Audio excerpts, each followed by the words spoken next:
Hello YouTubers, my name is Hazel House, and this is another edition of my entertainment sports vlog. Thanks for tuning in this time. Since it's NFL Sunday, I'm going to be talking a little about the NFL, and that's pretty much all I'm going to be talking about. So starting things right off, it's not a big topic today, but I think it should be because it's a huge topic if it actually comes up. I've always wondered why in the MLB, where there's some physicality, some, long hitting, but not much, bang to bang, why there's so many people that take steroids, yet in the NFL, one of the most physical sports, you never or you rarely see people, and none of them ever really important players, get cracked down on for performance-enhancing drugs. And so what I think, my theory is that there's so many people in the NFL that are taking performance-enhancing drugs that the NFL has decided that it's too big a number that they can't begin to crack down on it, because if they do, it's going to create such a huge sophisticated process by the large quantity of people that are actually taking performance-enhancing drugs that it's really not worth it. But I really think that there's a lot of people that are taking these drugs, because if you look at players now compared to even 10 years ago, these guys are huge. These guys have huge muscles on muscles on muscles on muscles. You have 4 layers of muscles. I counted, no, but they have, my point is they're huge, and they're way bigger than they used to be. And since performance-enhancing drugs are bigger now than they were 20 years ago, I think there's definitely a cause and effect where these guys are getting bigger and bigger, so that we're not even noticing them because they're all doing it.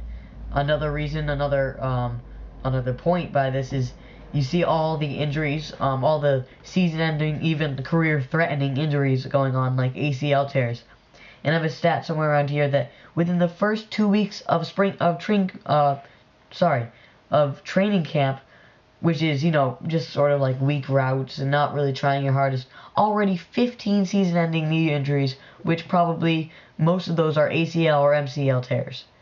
That's a crazy amount. 15 people that are already done for the year, that are being paid all that money but done for the year, are not going to play football in that year within the first 2 weeks of training camp.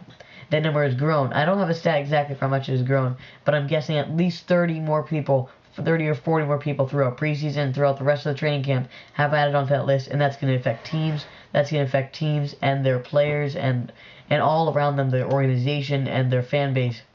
And I think in order to stop that, there has to be something to be done about the drug use, because these guys aren't really, their bodies aren't used to having all this muscle on them, so they can't really take all the weight, they can't take all the athleticism, so they just kind of give out, and that's what leads to ACL, that's what leads to MCL tears.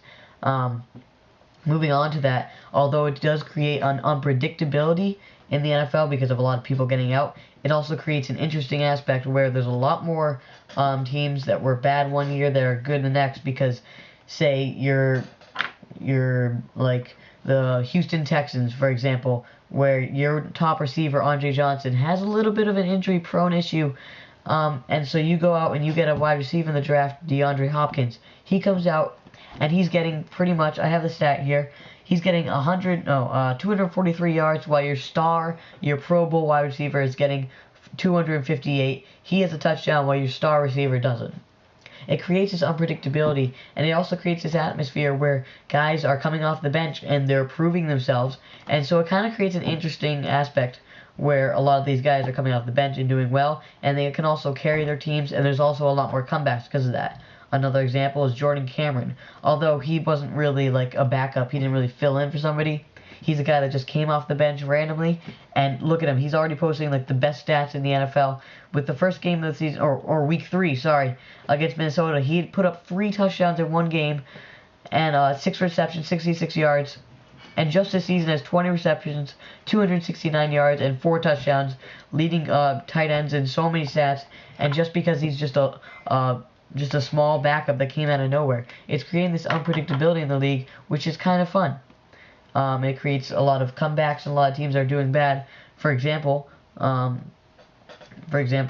the NFL today, a ton of comebacks as Buffalo beat Baltimore, Cleveland with Jordan Cameron beat Cincinnati, Detroit beat Chicago. A ton of teams just have come out of the blue, have done well. Kansas City, where did they come from? Oh wait, now they're 4-0. Last year they were what, 2-14? I have to check the stat on that, but I'm pretty sure they were 2-14, and today they're beating the Giants 31-7. It creates this unpredictability, and then although the injuries and the steroids are a really sad and just disappointing issue, it does create kind of a cool atmosphere in the NFL. Moving on to my last topic. In my first video, I claimed that Joe Flacco will not and still has not played up to the fact that he's the #1 QB in the league, which he claimed he was. I think that was a huge over-exaggeration by him, and the fact that he also signed, pretty much right after that, or maybe it was right before it, he signed the biggest contract in NFL history. Let me just say right now, I think I was pretty right about the fact that he is not the best quarterback in the NFL, and still not in the top 5, even with Eli Manning struggling. Here's his stats from his first 4 games. He had a decent game against Denver, I guess you say. 362 yards, 2 TDs, 2 interceptions. Quarterback rating of only 34, though. And that's just terrible. Oh, wait, that's a QB rating. Sorry. The overall rating of just 69. That's just a mad week. And it gets worse from there. His next week, he only has 211 yards and a touchdown. The week after that, against Houston, a #1 QB in the league can't have a single game where he only throws for 171 yards. Well, he did, with no touchdowns and no interceptions. Then he goes and he faces the Buffalo defense, which, okay, it's middle of the pack. It's not too great. First of all, he loses to Buffalo, and second of all, he throws 5 interceptions. It throws 347 yards, but 5 interceptions with a quarterback rating of 46.4, which at this point is the lowest among the quarterbacks that have started 3 or more games. He's just not that kind of caliber quarterback, and he's completely over-exaggerating about that. I think next time he needs to watch his mouth, and unless he can prove from here on in the season that he really was a great quarterback, he's not my top 5, barely in my top 7. Yeah, that's my sports entertainment vlog. Tune in every Sunday where I'll post an NFL Sunday vlog. And thanks for watching, guys. Comment with an argument if you want, with a point. Like if you can, and subscribe if you want to. And I'll be back.